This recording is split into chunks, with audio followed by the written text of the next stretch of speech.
Shalom, salam damai sejahtera bagi kita semua. Syukur kita panjatkan kehadiran Tuhan yang luar biasa. Karena sore hari ini kita masih boleh berkumpul. Walaupun masih dalam situasi pandemi yang seperti ini, kita masih streaming ya di ibadah hari Kamis. Semoga dalam waktu dekat kita bisa berkumpul lagi, bisa ibadah offline ya. Saya mau menyapa untuk semua jemaat dimanapun Anda berada yang sedang mengikuti live streaming kita pada sore hari ini. Bersyukur atas kasih dan kebaikan serta kemurahan Tuhan yang sudah Tuhan curahkan atas hidup kita. Kami berdoa senantiasa agar Bapak Ibu dalam keadaan yang baik-baik saja di dalam perlindungan Tuhan Yesus Kristus. Senantiasa sehat dan senantiasa penuh dengan sukacita. Baiklah, untuk mengawali ibadah pada sore hari ini, marilah kita akan mengangkat sebuah pujian, Kasih Allah Tak Berkesudahan.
Tuhan, kami percaya bahwa Allah yang kita sembah, Allah yang selalu kita agungkan adalah Allah yang perkasa, Amin. Allah yang mulia, Allah yang dahsyat dan hebat. Amin. Dengan iman kita penuh percaya bahwa setiap janjinya ya dan amin. Dan sebelum kita melanjutkan ibadah pada sore hari ini, terlebih dahulu kita akan mengawalinya dengan sebuah doa. Doa pembukaan akan disampaikan oleh Bapak Penatua Sujatno Raharjo. Pada Pak Sujatno, waktu dan tempat kami persilahkan. Selamat sore Bapak Ibu Saudara-saudara sekalian. Mari kita sebelum ibadah akan dimulai, kita berdoa terlebih dahulu. Mari kita berdoa. Tuhan Allah yang makasih, Anakmu pada sore hari ini datang padamu ya Allah Bapak.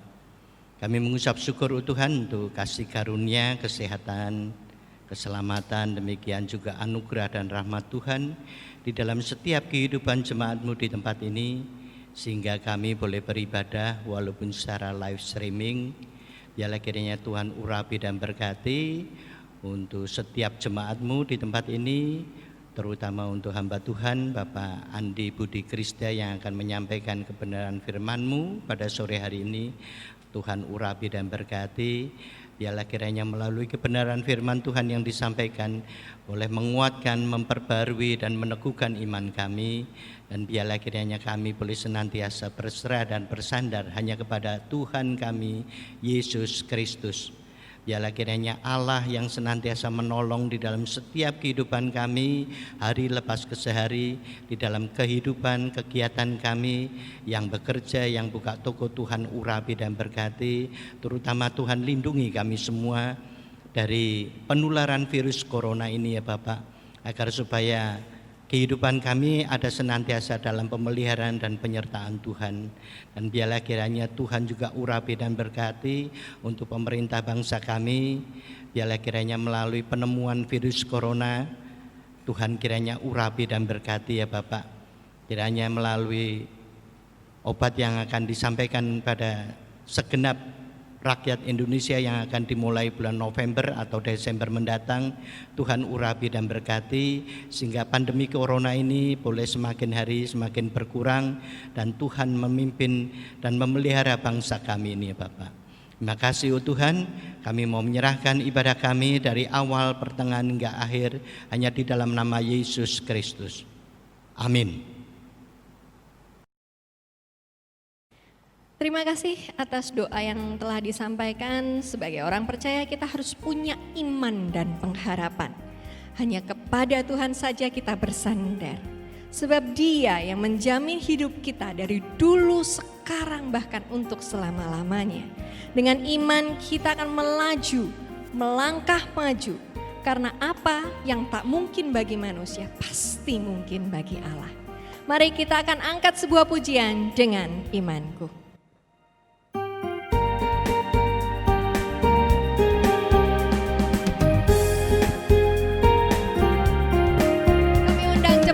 Bangkit berdiri.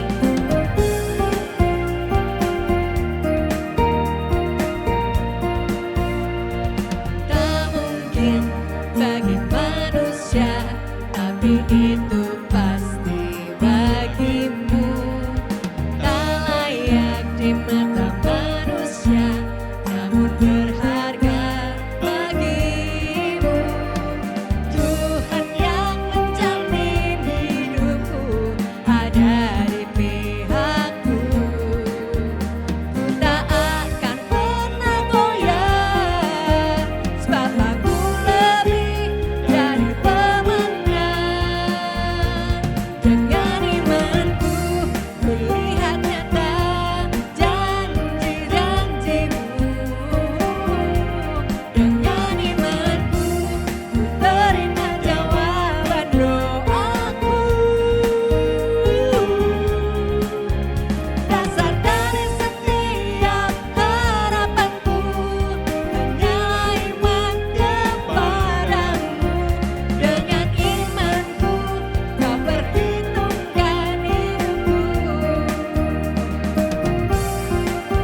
bersyukur atas segala kasih karunia, pemeliharaan serta perlindungan Tuhan di dalam kehidupan kita.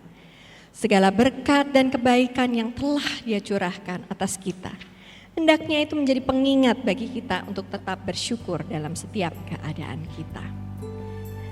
Tadi kita telah menaikkan puji-pujian, biarlah puji-pujian yang kita naikkan semakin mengingatkan kita untuk terus mencintai dan mengasihi Tuhan dalam segala keadaan kita. Dengan segala akal, budi, roh kita. Juga kita tetap bersyukur dalam kesulitan, baik dalam suka, baik dalam duka, dalam segala keadaan kita. Dan tibalah saatnya kita akan ambil bagian dalam ibadah pada sore hari ini dengan memberikan persembahan. Untuk doa persembahan akan disampaikan oleh Ibu Umi Kristina Wati. Untuk Ibu Umi kami persilahkan. Mari kita berdoa untuk persembahan yang dimana tiap hari kita diberikan kepada Tuhan, rezeki yang sesuai dengan apa yang kita kerjakan di dunia ini. Mari kita berdoa.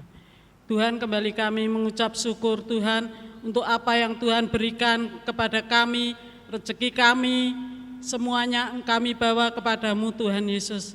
Biarlah nama Tuhan dipuji dan dimuliakan. Kiranya Engkau pimpin, Engkau berkati hati kami, sucikan kami Tuhan Yesus untuk memberikan persembahan ini, sehingga nama Tuhan dipuji dan dimuliakan. Kiranya Engkau pimpin Tuhan para majelis Tuhan Yesus yang mengelola persembahan ini, biarlah juga nama Tuhan dimuliakan. Terima kasih ya Tuhan Yesus untuk persembahan yang kami berikan sore ini. Amin.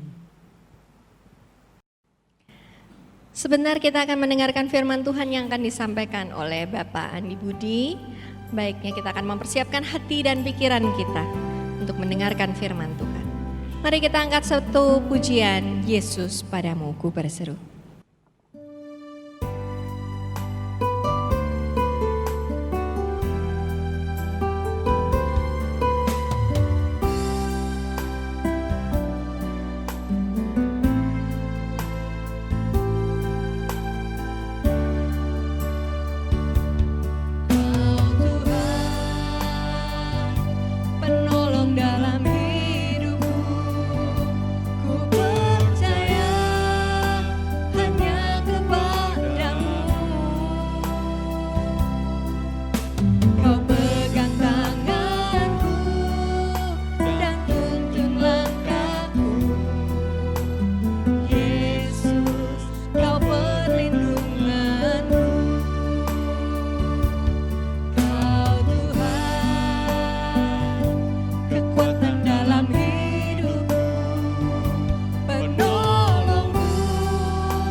Selamat sore jemaat Tuhan. Mari kita bersama-sama berdoa sebelum kita bersama-sama belajar firman Tuhan. Mari kita berdoa. Bapa yang baik, sungguh kami rindu untuk setiap firman yang terus boleh menuntun kehidupan kami. Dan biarlah firman-Mu yang boleh kami dengar pada hari ini mengubahkan kehidupan kami. Oleh sebab itu Bapa, urapi setiap kami, urapi hamba, urapi jemaat, urapi setiap kami, supaya setiap kami bersama-sama memperoleh tuntunan Tuhan. Hanya di dalam nama Tuhan Yesus Kristus kami berdoa. Amin. Mari kita bersama-sama membuka bagian firman Tuhan. Firman Tuhan pada hari ini terambil dari 1 Petrus pasal 1 ayat 3 sampai yang ke-10. 1 Petrus pasal 1 ayat 3 sampai 10. Pengharapan iman dan kasih. Terpujilah Allah dan Bapa Tuhan kita Yesus Kristus, yang karena rahmat-Nya yang besar telah melahirkan kita kembali oleh kebangkitan Yesus Kristus dari antara orang mati, kepada suatu hidup yang penuh pengharapan, untuk menerima suatu bagian yang tidak dapat binasa, yang tidak dapat cemar, dan yang tidak dapat layu, yang tersimpan di surga bagi kamu, yaitu kamu yang dipelihara dalam kekuatan Allah karena imanmu, sementara kamu menantikan keselamatan yang telah tersedia untuk dinyatakan pada zaman akhir. Bergembiralah akan hal itu, sekalipun sekarang ini kamu seketika harus berduka cita oleh berbagai-bagai pencobaan. Maksud semuanya itu ialah untuk membuktikan kemurnian iman yang jauh lebih tinggi nilainya daripada emas yang fana, yang diuji kemurniannya dengan api, sehingga kamu memperoleh puji-pujian dan kemuliaan dan hormat pada hari Yesus Kristus menyatakan dirinya.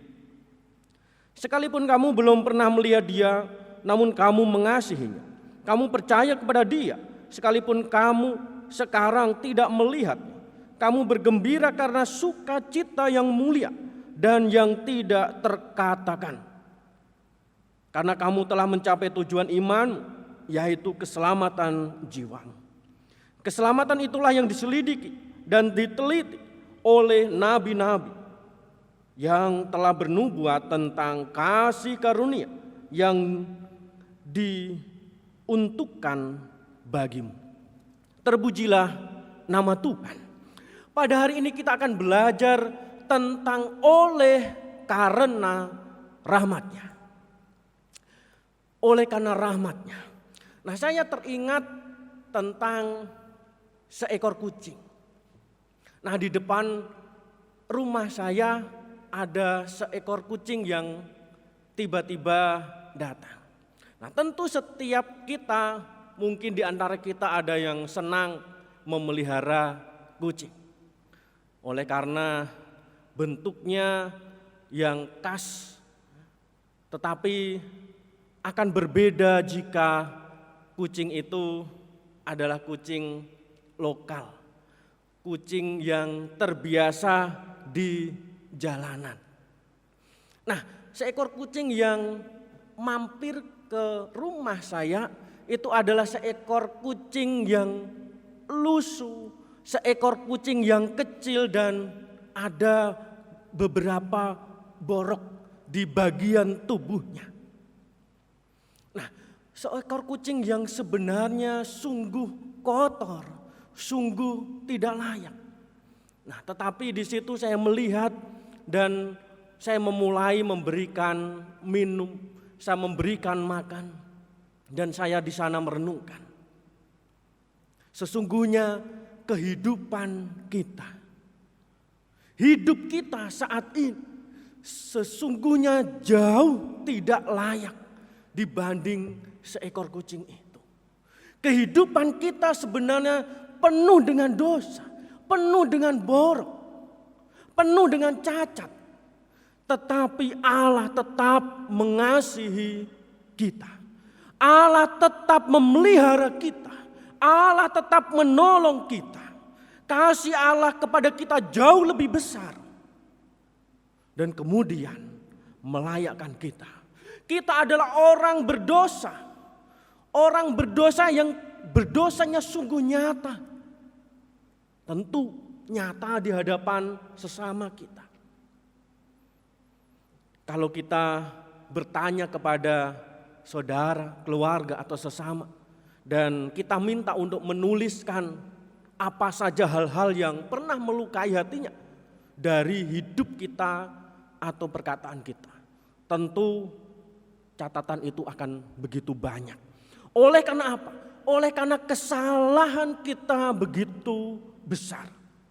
Nah, nyata di hadapan sesama dan lebih lagi nyata di hadapan Allah. Kita hidup dengan rupa-rupa dosa.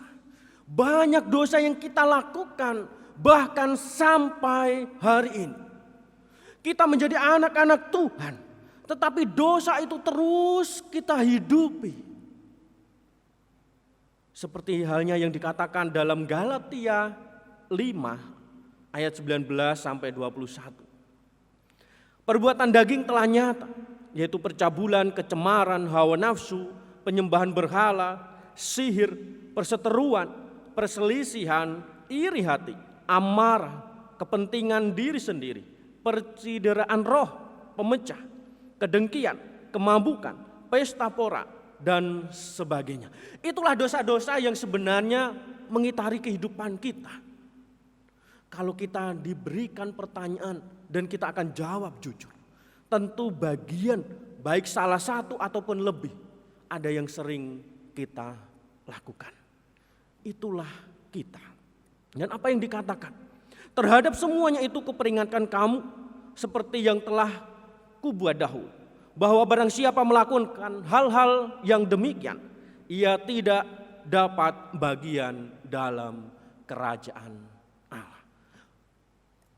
Jemaat yang terkasih dalam Tuhan, ini kehidupan kita yang sesungguhnya.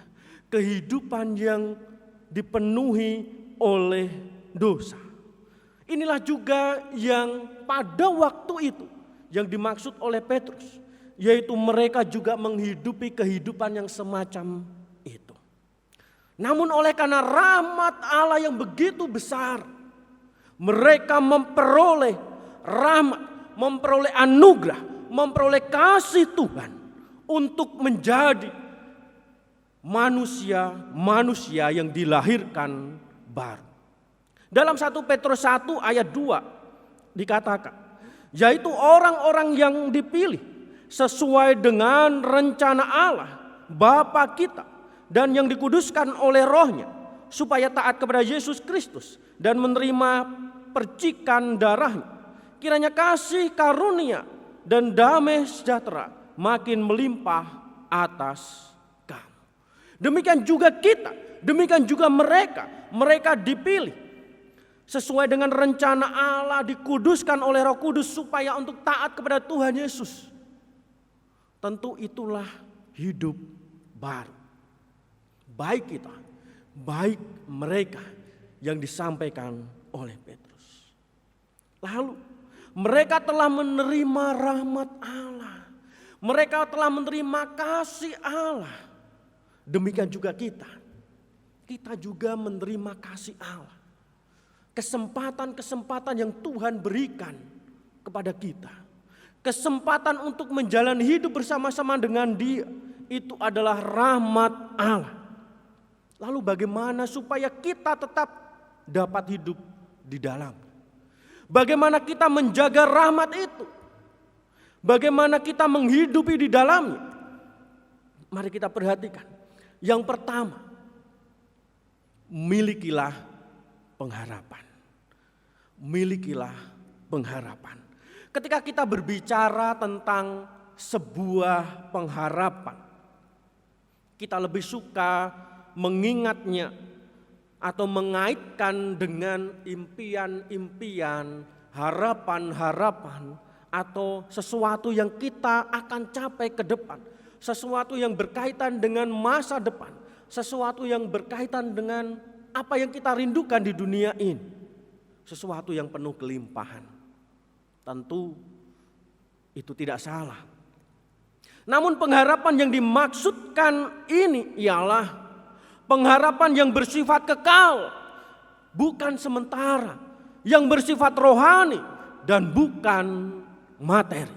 Milikilah pengharapan bukan yang bersifat materi tetapi yang bersifat rohani, yang bersifat kekal dan bukan sementara.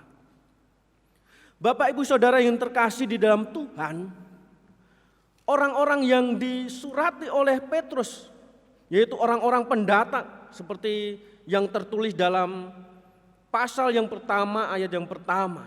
Mereka orang-orang pendatang, mereka para petobat baru yang baru mengenal atau yang baru belajar tentang kekristenan, atau yang baru belajar bagaimana mengikut Kristus yang benar.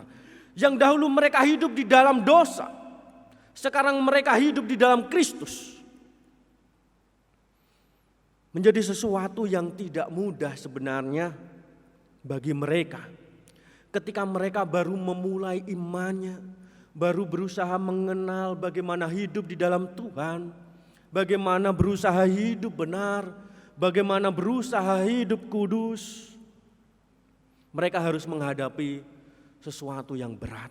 Mereka harus menghadapi penganiayaan yang dahsyat, bahkan taruhannya nyawanya sendiri. Dan orang-orang yang terkasih juga menjadi taruhannya.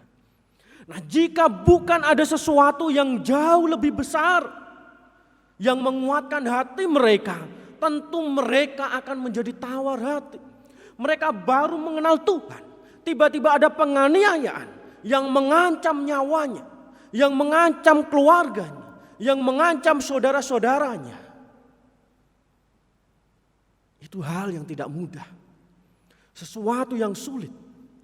Andai kata kita yang baru mengenal atau yang baru belajar tentang mengenal Tuhan, atau bahkan kita sendiri yang lahir langsung Kristen.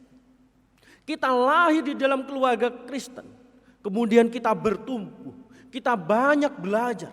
Tetapi ketika kita menghadapi penderitaan, tentu itu sesuatu yang tidak mudah. Seringkali kita diperhadapkan dengan mempertanyakan tentang keberadaan Tuhan.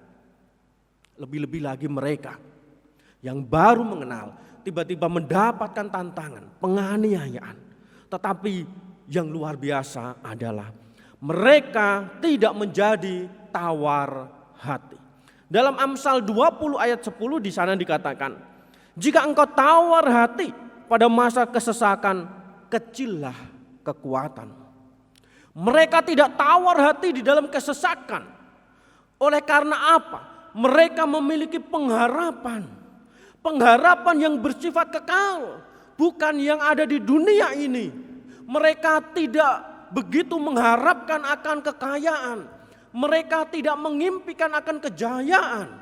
Tetapi mereka memiliki pengharapan bahwa mereka akan hidup bersama-sama dengan Tuhan. Tuhan sudah menyediakan semuanya. Itulah harapan mereka. Mereka berharap bukan secara duniawi, bukan secara materi, melainkan pengharapan akan kehidupan yang kekal. Dalam ayat yang keempat di sana dikatakan untuk menerima suatu bagian yang tidak dapat binasa, yang tidak dapat cemar, dan yang tidak dapat layu, yang tersimpan di surga bagi kamu. Itulah pengharapan mereka, sesuatu yang tidak dapat binasa, yang tentu tidak ada di dunia ini, yang tidak dapat cemar, yang juga tidak disediakan oleh dunia ini, yang tidak dapat layu, yang tersimpan di surga. Adalah baik jika setiap kita, anak-anak Tuhan yang sudah begitu lama mengenal Dia, memiliki pengharapan yang serupa. Kita memegang pengharapan bukan tentang apa yang ada di dunia ini, tetapi kita memegang pengharapan bahwa Tuhan menyediakan kehidupan yang kekal. Sembari tentu kita mengharapkan sesuatu perubahan-perubahan kehidupan secara jasmani. Yang kedua, bagaimana kita tetap hidup di dalam Tuhan, yaitu dengan teguh di dalam iman. Bagaimana iman kita menjadi kuat, iman kita menjadi teguh. Dalam Yohanes 20 ayat 29 dikatakan, kata Yesus kepadanya, "Karena engkau telah melihat aku, maka engkau menjadi percaya. Berbahagialah mereka yang tidak melihat, namun percaya." Iman kita mulai bukan dengan melihat. Kita tidak bertemu dengan Tuhan Yesus tatap muka. Tetapi iman itu bertumbuh di dalam setiap kita. Iman itu terus bertumbuh oleh karena pengalaman hidup kita. Berbahagialah mereka yang tidak melihat namun percaya. Iman yang kuat, iman yang teguh harus kita miliki. Nah, persoalannya adalah bagaimana kita sungguh-sungguh menjaga iman kita agar tetap kuat. Bahwa kesulitan, kesukaran adalah lawan yang cukup sukar di dalam kehidupan kita. Kesulitan, kesukaran adalah lawan yang sukar bagi iman seseorang. Ketika seseorang dalam hidup yang nyaman, iman itu pun terasa kuat dan kokoh. Seperti penuh dengan hikmat. Tetapi ketika seseorang itu dilanda kesukaran, dilanda kesusahan hidup, maka iman itu akan diuji. Apakah imannya benar-benar kuat? Apakah imannya benar-benar kokoh? Bagaimanapun juga kesukaran sampai hari ini masih menjadi momok bagi kehidupan orang beriman. Apalagi kesukaran itu disebabkan oleh karena mengikut Yesus. Mereka mengikut Yesus baru belajar, baru mengenal, kemudian mendapatkan penganiayaan, kesukaran. Tetapi mereka tetap kuat. Tetapi mereka tetap teguh di dalam Tuhan. Iman mereka tetap berdiri teguh. Meskipun imannya digoncang berkaitan dengan mengikut Kristus. Lalu mengapa mereka dapat kuat bertahan? Sesuatu yang sebenarnya sulit kita cerna. Bagaimana seseorang mau mempertahankan kehidupannya bagi pribadi yang tidak pernah mereka temui atau jumpai. Mengapa mereka kuat bertahan? Oleh karena mereka memiliki dasar yang kuat di dalam Tuhan. Oleh karena Allah telah melawat mereka. Mereka telah berjumpa secara pribadi bukan tatap muka. Tetapi hati jiwa mereka sungguh merasakan Tuhan memelihara mereka. Mereka kuat dan mengenal apa yang mereka imani. Ini juga yang sebenarnya perlu kita pegang di dalam kehidupan kita. Di dalam sesuatu kehidupan yang penuh dengan tantangan kehidupan ini, kita perlu menjaga iman kita. Bahkan dalam situasi-situasi yang sulit, situasi yang berat, situasi yang mengancam, mari kita tetap teguh, tetap beriman kepada Tuhan. Sekalipun tantangan kesulitan itu berkaitan dengan iman kita, berkaitan dengan kepercayaan mereka. Mereka sadar penuh bahwa mengikut Yesus adalah tentang mengikul salib.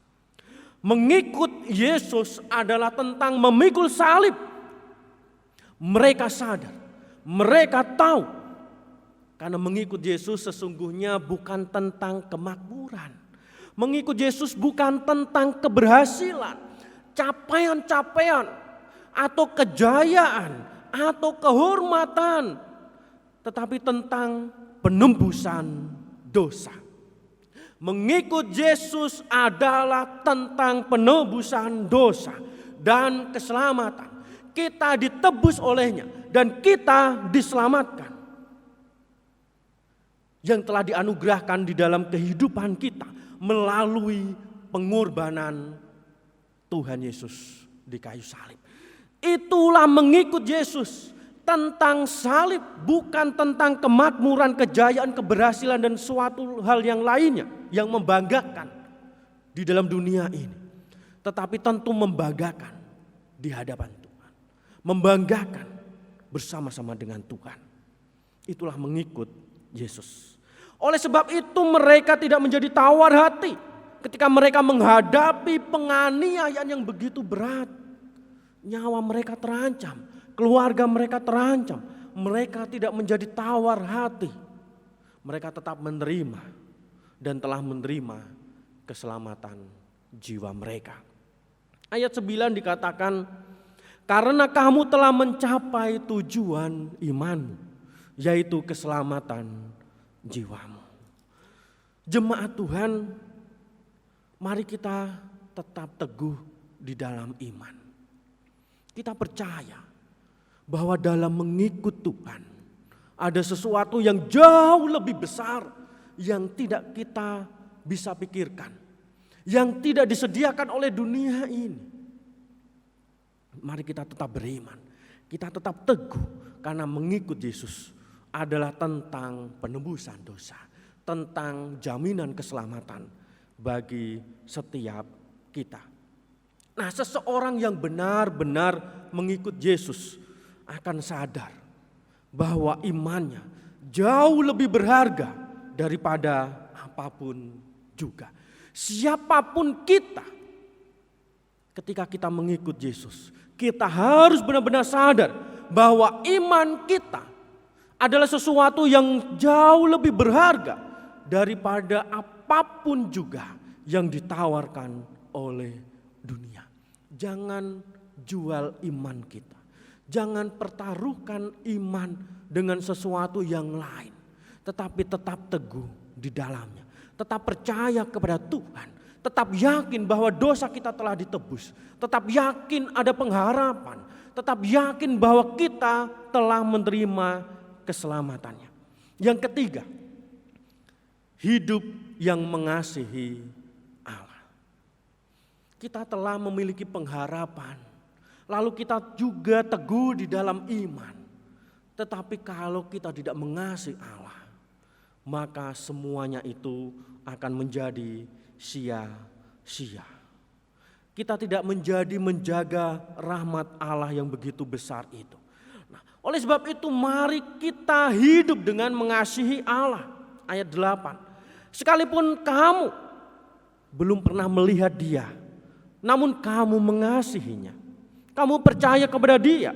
Sekalipun kamu sekarang tidak melihatnya, kamu bergembira karena sukacita yang mulia dan yang tidak terkatakan.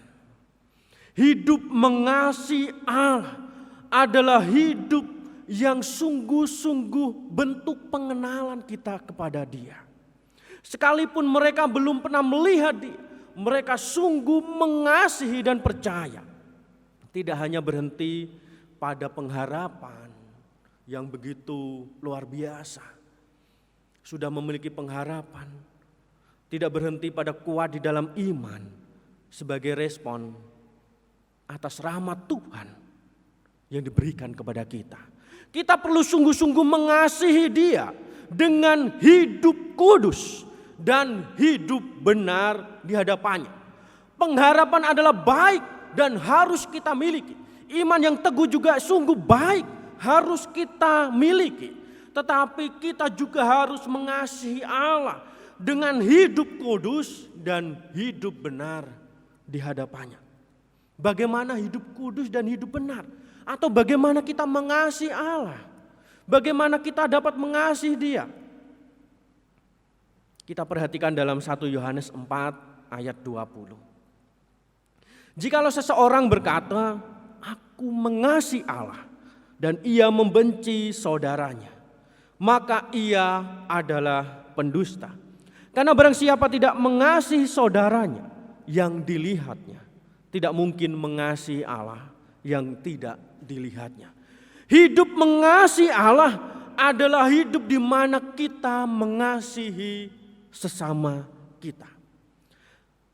Alat ukur atau parameter sederhana bahwa kita sungguh-sungguh mengasihi Dia adalah dengan mengasihi sesama kita. Jadi alat ukur yang tepat, yang sederhana yang bisa kita lihat adalah dengan mengasihi sesama kita. Kalau kita mengasihi Allah, kita juga harus mengasihi sesama kita. Nah, saya mengingat awal pertobatan saya. Ketika saya mengalami pertobatan dan sungguh saya merasakan Tuhan melawat hidup saya. Oleh sebab itu setelah saya mengalami proses lebih lanjut, saya berusaha ingin menunjukkan bahwa saya mengasihi Tuhan. Aku mengasihi Engkau Tuhan. Yaitu dengan berusaha menunjukkan dengan giat beribadah. Ikut ibadah itu, ikut persekutuan ini, ikut persekutuan itu, ikut pelayanan ini dan itu. Saya berusaha menunjukkan, Tuhan, aku mengasihi Engkau. Aku sungguh mau tekun beribadah, sungguh mau tekun persekutuan, sungguh mau ikut dalam berbagai pelayanan-pelayanan yang ada. Tentu itu baik, tetapi mengasihi Allah tidak sekedar berbicara tentang rutin ibadah dan pelayanan. Saya pikir saya benar-benar telah mengasihi Dia dengan cara demikian. Namun saya kembali merenungkan, jika mengasihi Allah cukup dengan taat ibadah dan pelayanan, mengapa Tuhan Yesus menegur para ahli Taurat dan orang-orang Farisi? Padahal mereka sungguh-sungguh secara ibadah, mereka taat, mereka tekun dan sungguh luar biasa menjalankan rutinitas agamawi mereka. Nah, jadi ketaatan agamawi sebenarnya tidak menjadi cerminan bahwa kita mengasihi Tuhan. Ketaatan agamawi juga tidak mencerminkan adanya kasih kepada sesama. Dalam Matius 23 ayat 23 dikatakan, celakalah kamu, hai ahli-ahli Taurat dan orang-orang Farisi, hai kamu orang munafik, sebab persepuluhan dari selasih, adas manis, dan jintan kamu bayar. Tetapi yang terpenting dalam hukum Taurat kamu abaikan, yaitu keadilan dan belas kasihan dan kesetiaan. Yang satu harus dilakukan dan yang lain jangan diabaikan.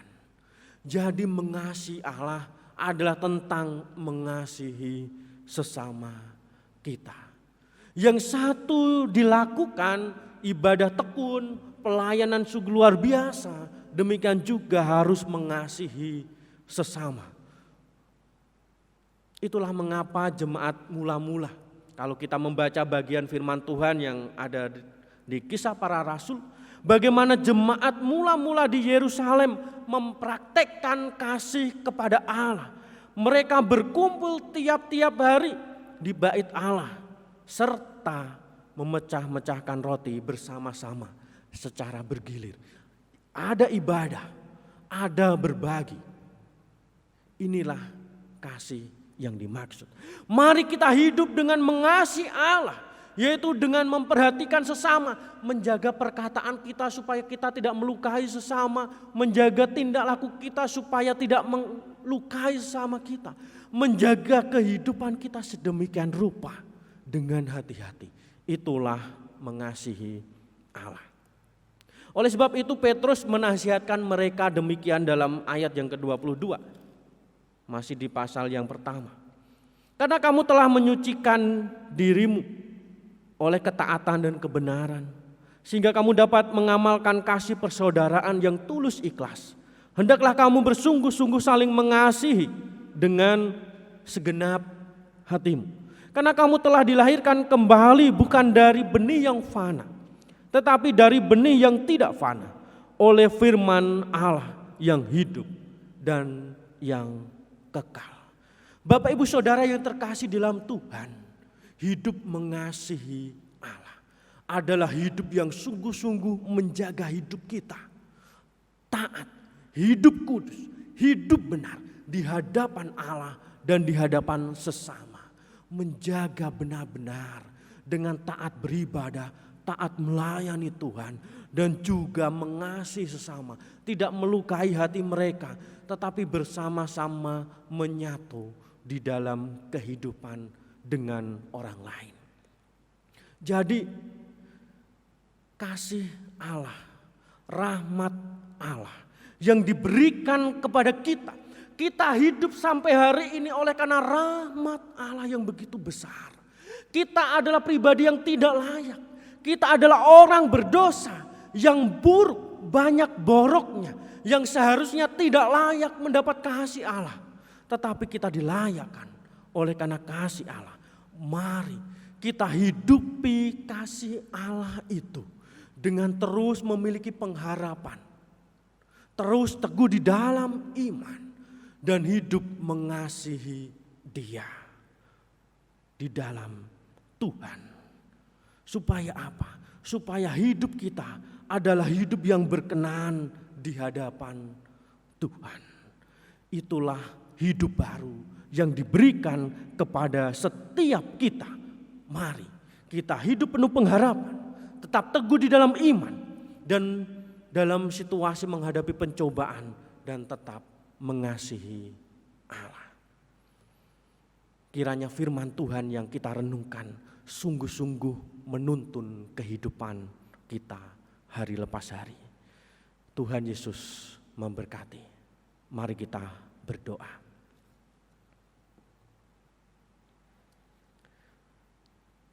Sungguh kami bersyukur atas rahmat Tuhan. Engkau Allah yang memandang berharga kami, di mana sesungguhnya hidup kami adalah hidup yang tidak layak. Hidup kami adalah hidup yang penuh dosa, penuh borok oleh karena perbuatan yang kami lakukan.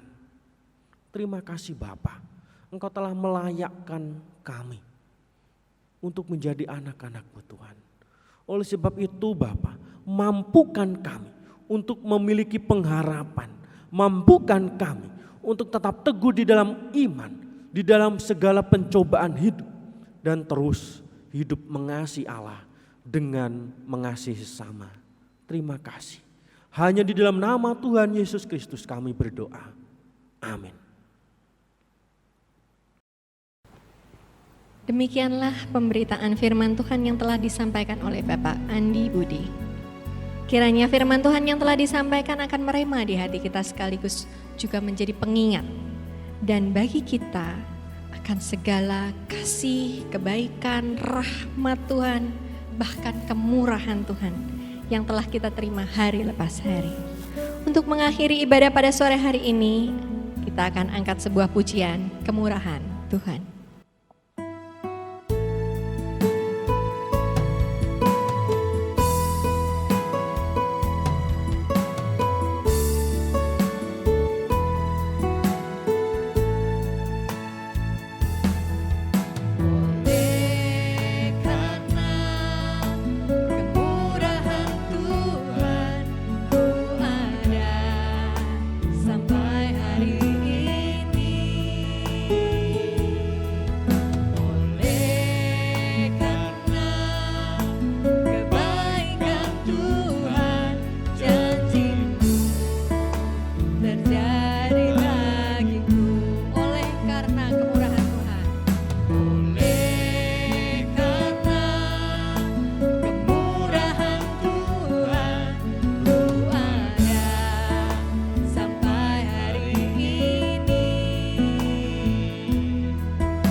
Mari jemaat Tuhan, kita akhiri ibadah sore hari ini, kita datang kepada Tuhan, kita berdoa.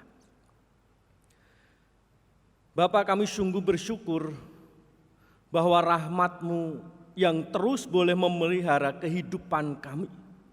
Sehingga hidup ini kami boleh memiliki pengharapan, teguh di dalam iman, dan kami boleh hidup terus mengasihi Engkau Bapa. Tolong kami Tuhan, supaya hidup kami sungguh-sungguh hidup di dalam-Mu Tuhan. Dan kiranya anugerah dan damai sejahtera dari Allah Bapa, kasih dari Tuhan Yesus Kristus, dan persekutuan dengan Roh Kudus menyertai kita sekarang sampai selama-lamanya. Amin.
Silakan bersaat teduh sejenak, ibadah telah selesai. Tuhan Yesus memberkati kita sekalian.